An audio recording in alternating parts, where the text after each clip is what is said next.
Hey everybody, today we've got Omar Sinbawy with us. Omar is a brand strategist and he's the founder of the Present Pixel, which is an awesome company that helps small and medium business owners position themselves and kind of help them escape the commoditization, help them create high value brands amongst this very competitive online digital and not so digital environment.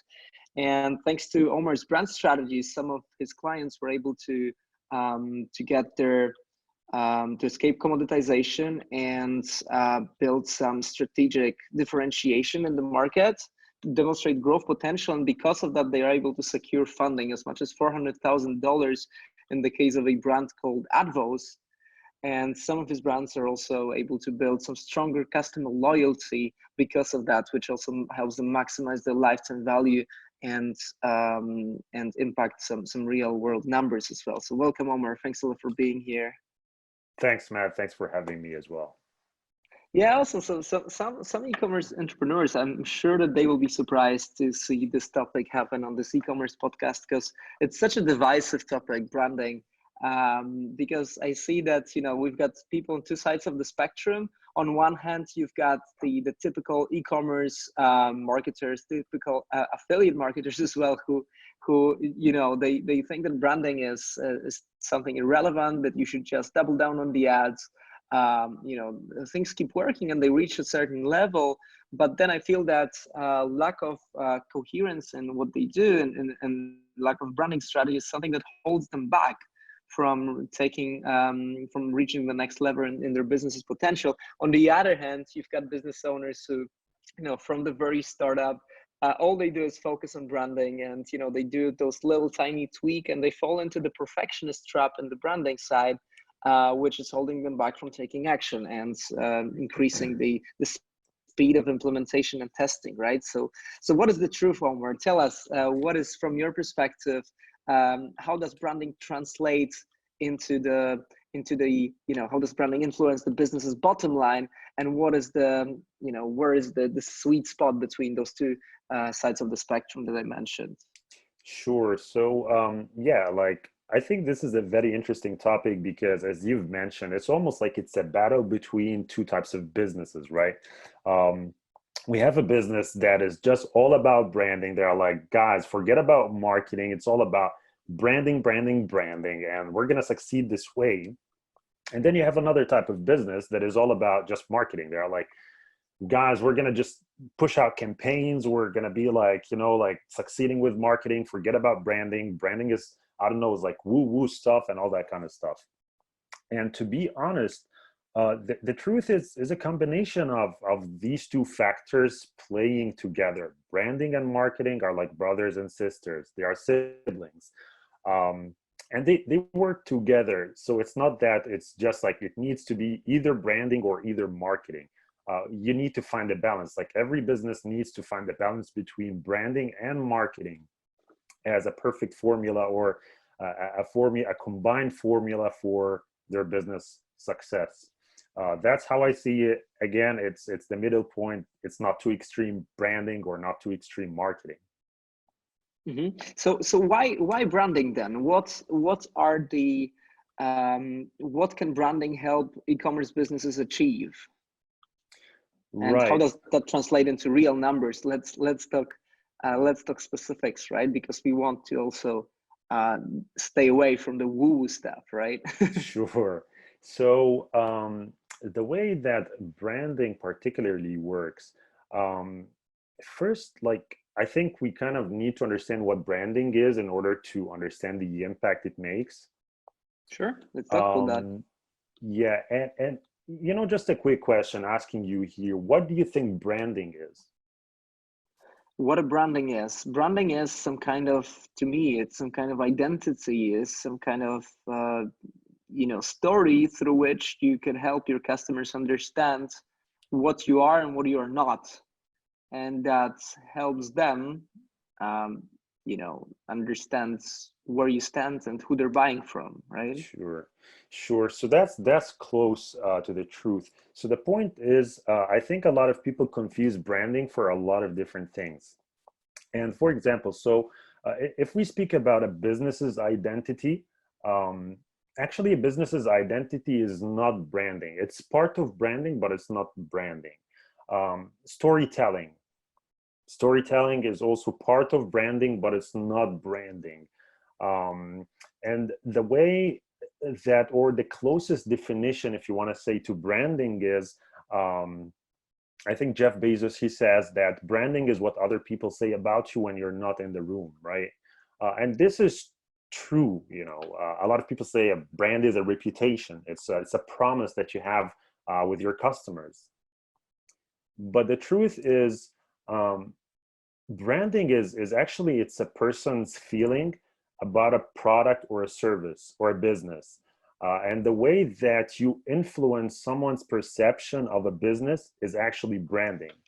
And again, like, for example, logo design or identity, these are small parts to kind of influence customers into kind of perceiving this business in a certain way. It's almost the way that you want to think about it. It's like a business's personality.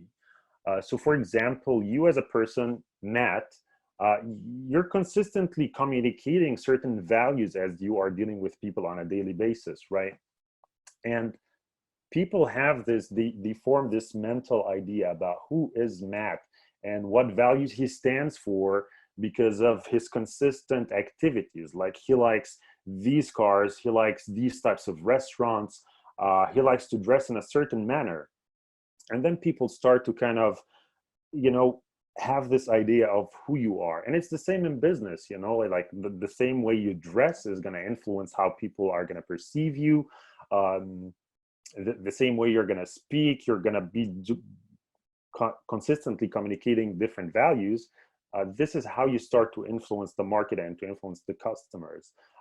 And also, something to mention in relation to this is that no one person has like a very standardized image of a business. Like, every person gets to actually have their own idea of the brand. It's the same as well in our human nature, is that you as a person, you have friends, but every friend sees you in a different way. But still, the way that you act or the way you dress or the way you talk influences people to dominantly think in a certain manner. And that's how branding works, is that everything you're going to put out in the market, every publication that is going to be written about you, the way you speak to your audience, the quality of your product, this is all influencing the feeling that a customer has about the business. And this is branding.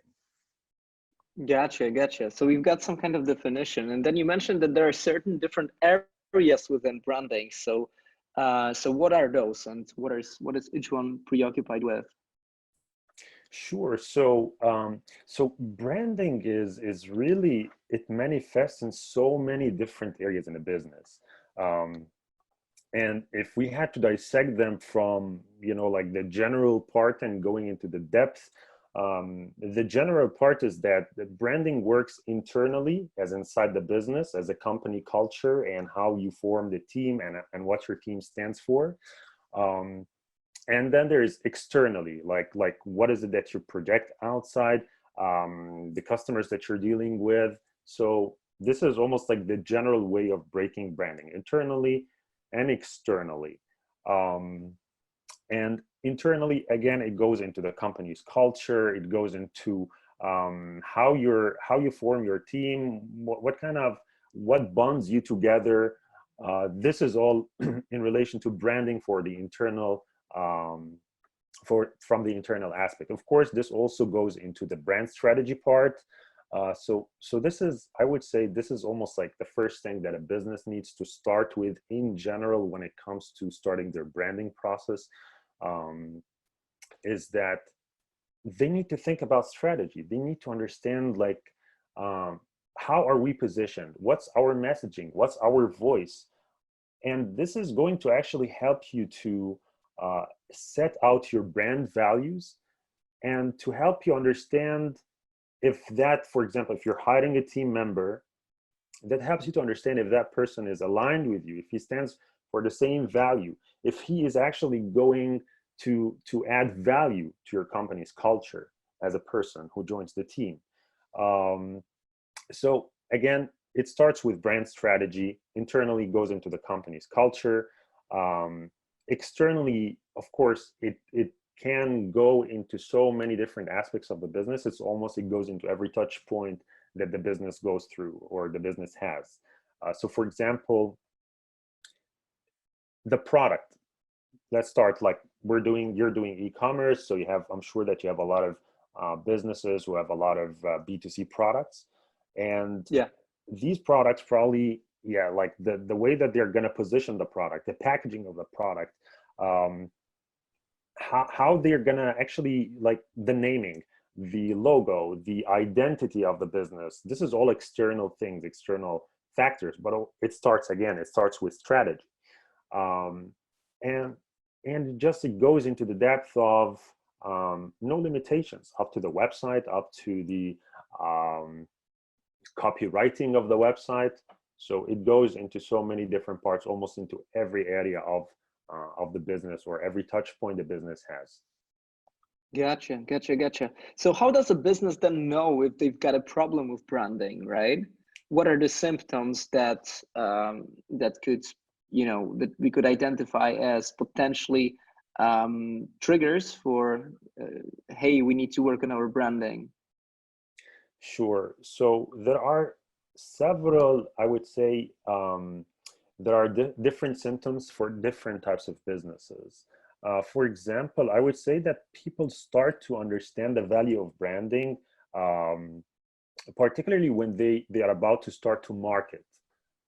They want to now like communicate with a marketing team. Probably maybe this happens to a lot of your customers as well and clients, is that they want to market their product and they go to you, and now you're asking them questions like, okay, do you have a brand guideline? Like how can we, for example, understand your colors? How can we understand, like, now that we are going to write copy for the advertisements, what type of tone of voice should we use? What sort of images should we use? So if a company says, actually, we don't have any of that, that's a huge symptom. And that's actually when a lot of businesses start to get into branding, because they realize, oh my God, we have a lot of work to do. We were just in the first years in the business. We were just like all about push, sales. And now we're about to market, but actually we don't have a set of values. We don't understand our customers exactly, or we don't have a specific customer or a loyal fan, a person that we want to buy and rebuy from us again. And now we need to fix things. So that's a major symptom for a lot of businesses. It could be as well in the form of low engagement. Like you feel something is off. You're posting, you're putting out content, but your engagement is low. That's another symptom. Another symptom, if you're getting probably, I don't know, more than 50% of your clients or prospects, they do not match with the brand's values. Like if you're not attracting the right person, you're just seeing a pattern that, oh my God, like we're attracting wrong customers. They are not actually, like, if you're a luxury brand, and a lot of people are just like, the first question they're always asking you all the time, like, how much does this cost? You understand there's something off. Like if you're not getting like people, like high-end clients buying your luxury brand, and you're attracting constant people are just asking about, like how much is it, then there's something off like that. And you can pick on these patterns. You got to understand, like, am I attracting the right person? How is my engagement going? Is this resonating with my market? These are all symptoms. And again, it's a different symptom for a different type of business. Yeah, this is funny that you mentioned it, because yeah, we did have a client who came to us and they basically, actually we still have them, and we solved this problem, and the solution was very unexpected, because the majority of their customer base was actually females, women who were buying for their men, while they were supposed to be selling to men, right? But the men were not converting as well as women. So this was surprising. But like the moment that literally we didn't change anything else except for the headers on the website to some more male geared branding, immediately our conversion rates increased, and the demographic spectrum was started to move more towards men.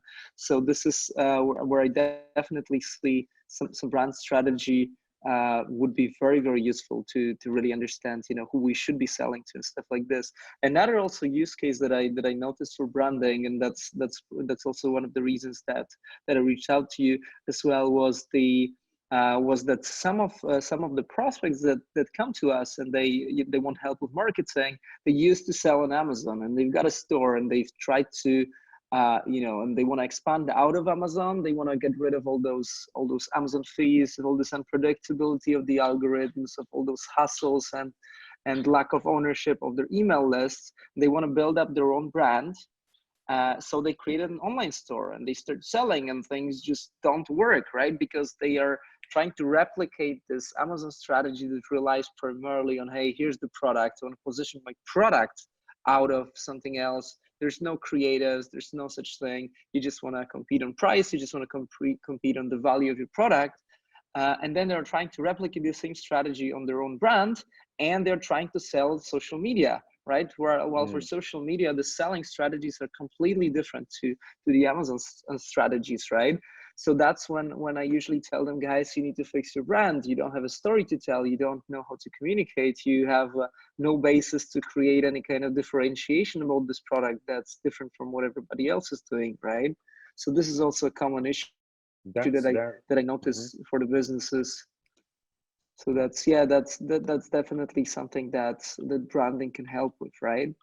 100%. 100%. Yeah, like it's I would say again, like as you're mentioning, the whole point is that like these guys, like they come into the market and they put a product, they take, like they see a product is performing well on Amazon, they replicate that, but then it's not performing well. And like it doesn't work like this for the long term. It can work like this on the short term. Yes, if you're testing a product, you want to see how the market is actually going to respond to that. That's cool. You don't have to do, like, this is my advice, like you don't have to really do a lot of heavy branding work if you're testing a product. But if you have been in the market for at least a year or two and now you're growing, then it's about time to really question your values. This is not about testing anymore. There are competitors coming in the market. They're going to do the same thing. They're going to see your product performing.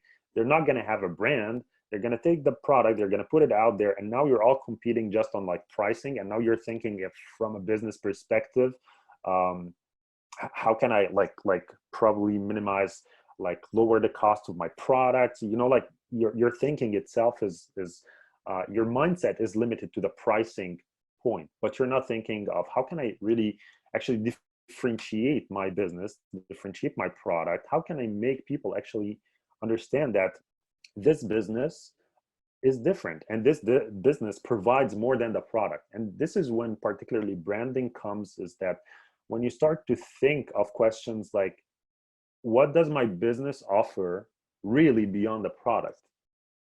That's when you start to open your mind to different possibilities. And that's when people start to think, okay, like now I need to start to put out like courses. Now I don't know, like if you're selling some kind of let's say spices on Amazon, or selling some kind of a food product or something, then you can start to think of, oh yes, now I can actually run like some kind of a cooking program, and I'm going to bring exclusive chefs, of course in relation to the audience and what they resonate with. You can say, if you're focusing on high-end product, you're going to focus on creating gourmet recipes. It just opens your mind to different things, to different possibilities, instead of thinking, how can I lower my pricing and do this and do that. No, it's not like that. If it's testing, that's cool, but if you've been in business for a long time, stop that. Yeah, for sure. So this is what happens quite often, right? We would get prospects would come to us with they're already successful in selling their product, but then, for example, some results started dropping. Some competitors started coming into the market and copying their products, right? Because the competitors can copy everything. They can copy the product, they can copy your creatives, but what they can't copy and what they cannot compete on if there are newcomers, is how much loyalty you've built throughout your customer list, and how much of a lifetime value you're extracting from those customers as well, right? So branding can translate into repeat purchases, right? Can translate into kind of, better product lines, into referrals, into word of mouth, and into some organic traffic, right? Which means that you have more money that you can spend to basically outspend your customers, right? And there's way more as well. So that's something that is very useful. And not to mention that, like, from our perspective as an ad agency, it really helps us align, for when it comes to brainstorming of those new marketing angles that we can test out, and it helps align things on the marketing level, right? It helps create ads that competitors won't be able to copy, right? Because they only make sense in the context of your brand. So this is Absolutely. really powerful. Mhm. Awesome. That was cool. Let's talk about let's talk about uh, uh, um, let's talk about something else. Let's talk about where branding should be on my list of priorities. So let's jump a bit onto the other side of the spectrum.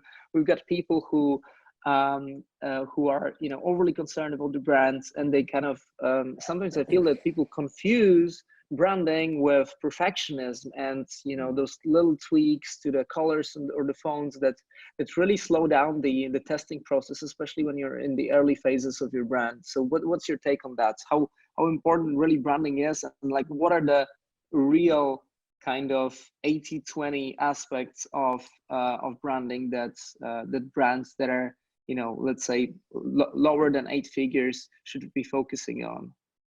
Right. So when it comes to testing, again, like as mentioned before, is that it's not really like I don't think that businesses should get into like some kind of paralysis of analysis type of situation where they are overthinking branding in order to test a product. For testing products, do whatever you can do as fast as possible, put it out. Like, don't think branding too much. You want to think actually like marketing, how the market is going to respond to that, like whether it's going to be creating a list, whether it's going to be getting some people to register. That's what's important at this stage if you're testing. So yeah, like, but apart from that, if again, like if it's a business that has been in the market for some time, then of course they should pay attention to that.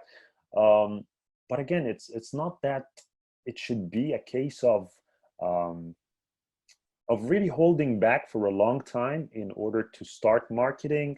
Again, it's all about balance. It's about finding, I don't know, like I think that businesses should not really overthink a lot of like small things and details and things like that. Yeah. Like, just, get your branding right, get a branding expert to help you with it, and move on. And the thing is, if it's a business that is taking a lot of time with actually making sure that the branding is perfect, I'm not sure that they have worked with the right branding expert, because to be honest, like a business that is ready to market, they already understand their strategy, they have their guidelines.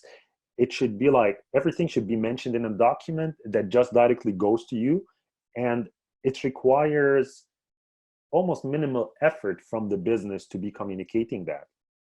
It Yeah. shouldn't it should it shouldn't take a lot of time, like if they have done their branding right. But yeah, if they didn't do their branding work, of course they need to get into like the exercises. Again, it's not that it's going to take like a lot of time or less time, or like it's going to be fast or slow or anything like that. It just requires to have the time to get things right. That's what's important. And the time to get things right, of course it depends on every person you're going to work with. Every business has a process to how they brand, um, and it depends to how in depth they want to get into branding as well. um, but it shouldn't take like a whole year or something like that in order to Yeah, get and into it makes things so much easier when you have your brand strategy right, and you've got all the brand guidelines or the copy guidelines and design guidelines. It makes it so much easier to communicate internally or with an ad agency like ours, right? Because then bam bam bam, we have everything we need. Those are the things that are important. The rest of the things are testing, right? Then we know what things are non-negotiable. We know where we have some wiggle way when it comes to testing, and then it makes the iteration process so much easier, because this is so vital that the iteration cycle, that we can output the content especially very, very fast to be able to feed it into the advertising campaigns. What about, this got me thinking what you just said. Is branding something testable as well? Or is it, because how do you know if your brand strategy is gonna be the right one? How do you test your brand strategies? Right. So there are several ways to test things. So the best way, I would say, to kind of test and see how the people, the customers, or your market is going to respond is to have test groups. And to be honest, test groups is not like extremely complicated at this stage. It's either that, like I would say, for a business that is already existing in the market, like they already have their groups, they have their market, they have their Instagram, they have some kind of like audience to actually check their ideas with. So for example, let's say that we've worked on the strategy, and now we are in the process of bringing this, like the visual identity, bringing it to the forefront. Post it in the group, like ask your audience, what do you think about this?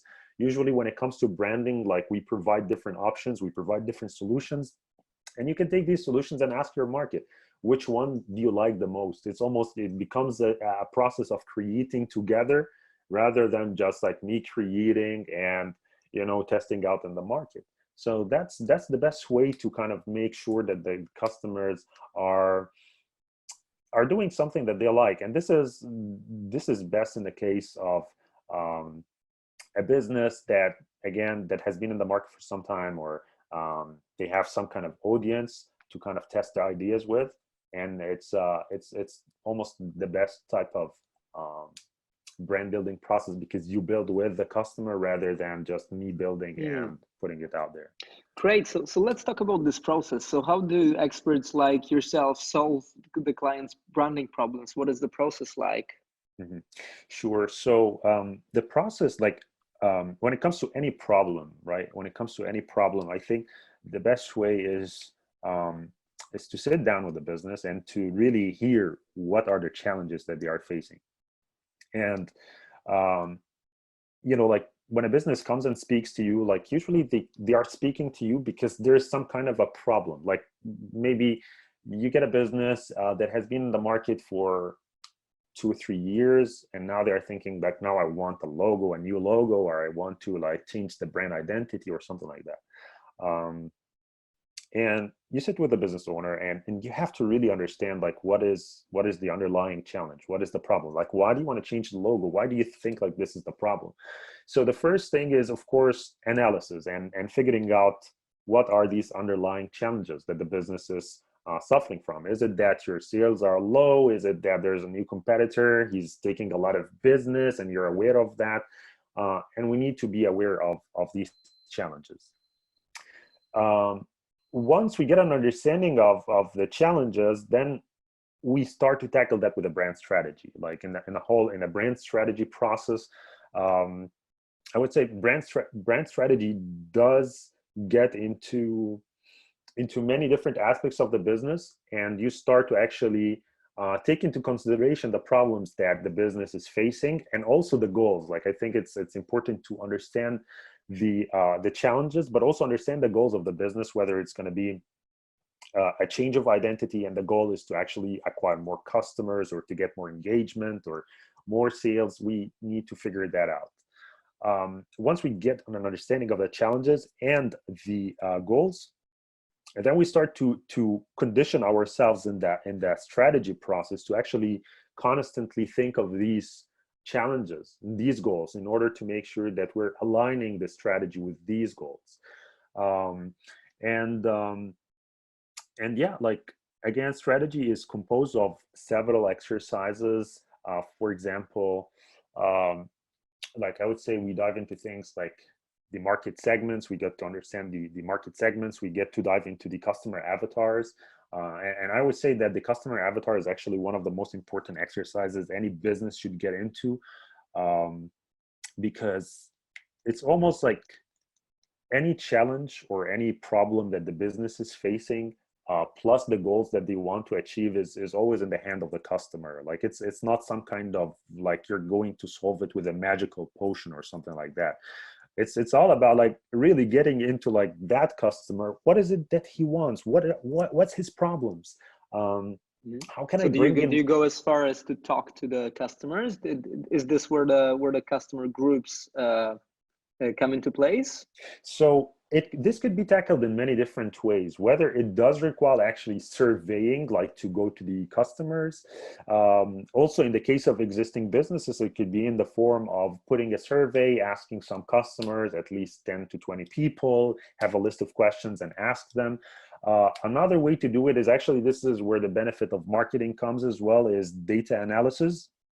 Like when, if and this happens with like some of my clients do that, is that they already come with like a market research, and the market research, they get it from like a marketing company.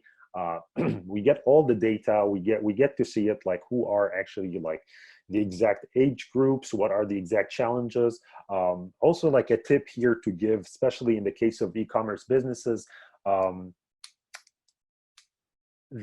beauty of, or the advantage that you have over a lot of businesses, especially if you're selling on Amazon or other platforms, is that the reviews are there everywhere for your competitors. Like you have just go through that, understand what do they really like, what do they give 5-star on, and what do they give 1-star on. Read about that.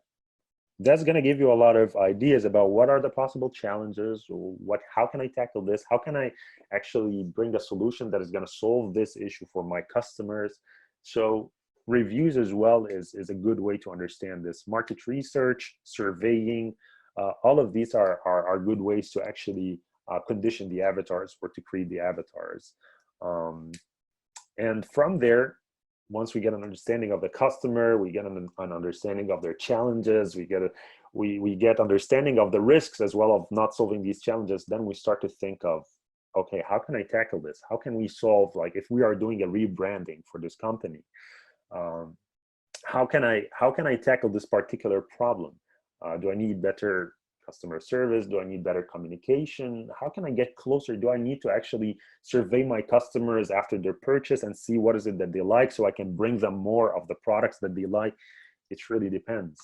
And again, from the customer, it influences a lot of areas in your brand. Like it influences your brand values, as in how you want to speak to your customers.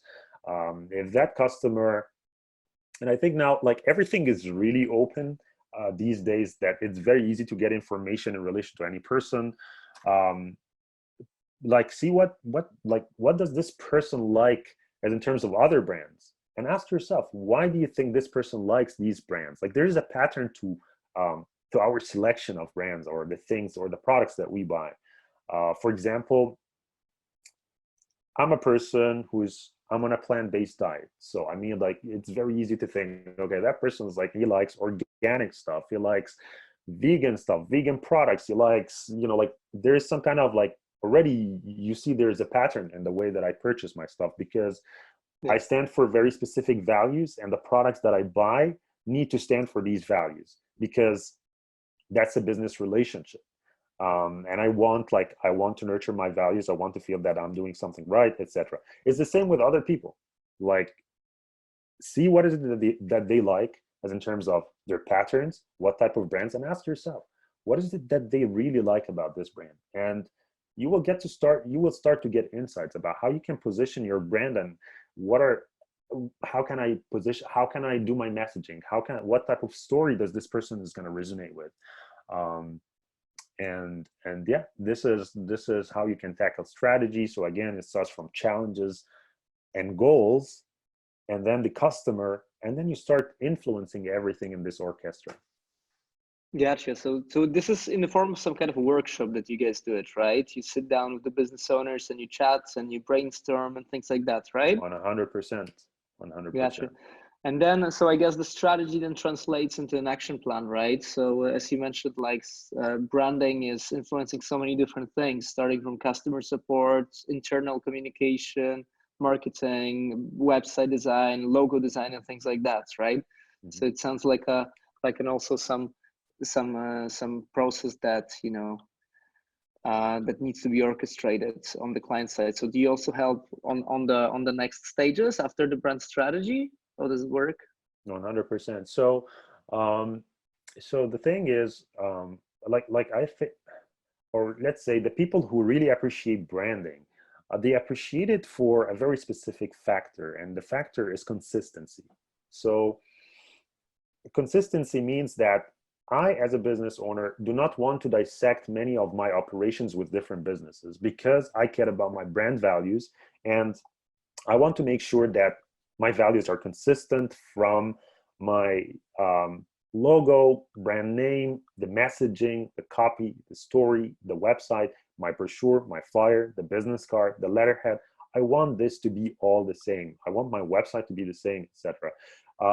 And then, of course, like if this branding studio does marketing, then it can extend to marketing. At this stage, I'm not offering marketing. I just focus on branding. Um, and and I would say I do most of the stuff, but when it comes, for example, like there are some services it's hard to get involved with. Also, not like I would say not my areas of expertise. So whenever there is something that is not my area of expertise, I have partners such as you as well, and we refer. So that's how we do it. If it's not an area that I'm experienced in, it's better to tell my clients, we have a partner who can help you with that, and we trust them. Yeah, that's how we do it. But for most of the stuff, I would say at least for like 70% of the work, we can handle that. Gotcha. Yeah, so this is the consistency is definitely key, right? So making sure that the brand strategy and the understanding of like what's a yes, what's a no when it comes to what's on brand, what's not on brand, and spreading this training and education across the team is super important, and the different partners that you work with, right? 100%. Awesome, cool. So Omar, what is some book or a course that you can recommend on the topic of branding? Sure. So in relation to books and courses, to be honest, there are so many different books. There is actually a brand expert called Martin Neumeyer as well. He has amazing books on branding. Like he has a book called Zag. Oh yeah, nice Another, book. you know it? Yeah, yeah. Yeah, it's really cool. Another book. He has another book. It's called The Brand Gap. The Brand Gap is really good as well. And I think like these kind of cover the fundamentals, the important stuff. Um, like there are so many different things as well. Like for example, Simon Sinek's The Why, right? Getting to the why. It's good, but it's not like the fundamentals of understanding how branding works. Um, because some of these books tackle very specific areas in branding, like the why is more the storytelling or the motivation behind why a business does what it does, and this Yeah. is a part of the branding process or the brand strategy, but it's not the entire picture. So for the entire picture, like I find Martin Neumeyer's book kind of covered this. um, I would say as well, like Seth Godin has, like, even though his books are like they speak about marketing or they have like marketing titles, but actually Seth Godin also covers a lot of branding topics, and I think like he mentions like a lot of valuable stuff. Um, but yeah, like again, it's better to understand, of course, the difference between branding and marketing. Um, but if you kind of dive into Seth Godin, he has a lot of valuable nuggets for branding. Apart from that, keep an eye on like major brand influencers who are involved with branding. Like again, you have Simon Sinek, Seth Godin, even like Gary Vee has interesting stuff. I don't agree with everything that he says, but he has valuable stuff as well, like in relation to the topic of branding. Um, keep an eye on the market. Like it's all out there. Awesome, awesome. So is there anything else that you think that the e-commerce entrepreneurs could find valuable in the topic of branding, but that I didn't ask you? Sure. Let's see. Yeah, I think we covered a lot of important topics here. But if there is anything I want them to get to know about branding, um, yeah, like I would say again, like remember, branding is like this personality, you know, like the way that your business acts in the market is projecting some values every day. Whether you have um, whether you have a brand or not, your business is communicating something.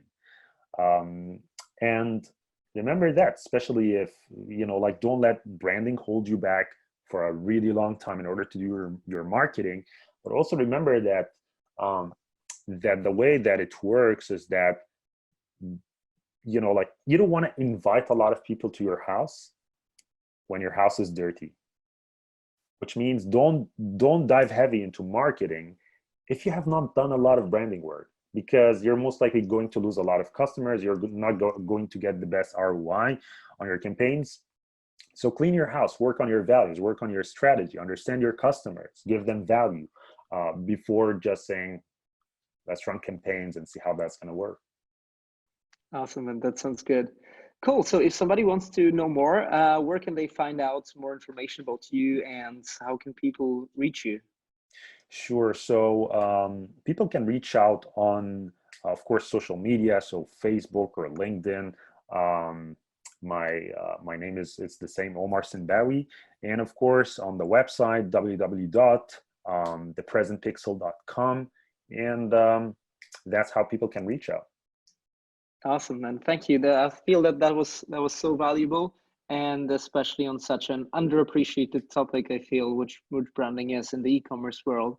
So thank you so much. I hope that our audience has got a lot out of this, and My it was a pleasure, Matt. pleasure. Thanks for having me. Thanks a lot for staying till the very end. This was e-commerce scaling strategies by Sales Genomics, brought to you by Matt from Sales Genomics. If you're interested in more tips and strategies on how to scale your e-commerce business, visit our Facebook group called E-commerce Scaling Strategies by Sales Genomics, or follow us on social media.